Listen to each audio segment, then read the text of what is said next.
ईश्वर तो किसी भी रूप में हो सकते हैं।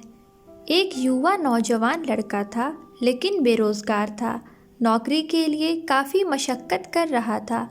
तभी उसे किसी कंपनी की तरफ से कॉल लेटर आता है कि कल आपका इंटरव्यू है और आपको आना है।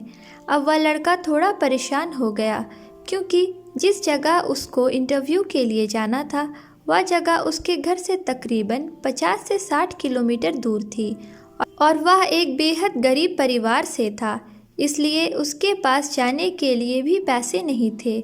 लेकिन उसको जाना तो था, नौकरी उसके लिए ज़रूरी थी। जैसे तैसे उसने 50 रुपये का बंदोबस्त किया और घर से निकल पड़ा और वह चौराहे तक पहुंच गया। बेहद निराश हुआ क्योंकि टिकट के पैसे उसके पास नहीं थे जितने होने चाहिए थे। तभी उसको पास में एक मंदिर दिखाई देता है और वह उस दिशा में चला जाता है। तभी वहाँ उसकी नज़र एक भिखारी पर पड़ती है, लेकिन वह उसे नज़रअंदाज कर देता है। मगर भिखारी उसे परेशान देखकर पूछ ही लेता है कि आपको शायद कोई परेशानी है, मैं आपकी क्या मदद कर सकता हूँ।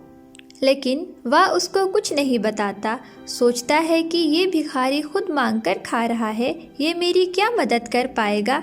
लेकिन भिखारी बुजुर्ग था, तो उसके 2 या 3 बार पूछने पर लड़का मजबूर हो गया ये बताने के लिए कि उसको समस्या क्या है।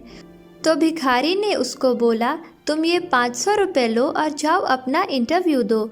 वैसे भी मैं सिर्फ दवाई के लिए पैसे इकट्ठा करता हूँ और जो बचते हैं उनको दान पेटी में डाल देता हूँ, इसलिए मेरे ये पैसे ज़्यादा काम के नहीं। शायद तुम्हारी कोई मदद कर सकूँ तो मुझे भी खुशी मिलेगी। अब वो वहाँ से निकल गया और इंटरव्यू में सेलेक्ट होकर जब वापस भिखारी से मिलने उसके पैसे लौटाने के लिए आया तो वहाँ लोगों की भीड़ लगी हुई थी। उसने पास जाकर देखा तो वही भिखारी था। लोगों ने कहा इसके पास दवाई के पैसे नहीं थे, इसलिए आज की दवा ना लेने की वजह से ये चल बसा। आपको क्या लगता है उस युवा के दिल की क्या हालत होगी? वही जो अभी हमारी हो रही है। किसी भी काम को करने या किसी भी लक्ष्य को हासिल करने के लिए मार्ग में हजारों कठिनाइयों का सामना करना पड़ेगा। हो सकता है रास्ते में कोई हो जो हमारी मदद के लिए बैठा हो। ईश्वर तो किसी भी रूप में हो सकता है। आपको यह कहानी कैसी लगी? कमेंट के माध्यम से हमें बताएं। हमारे इस चैनल को सब्सक्राइब भी कर लें।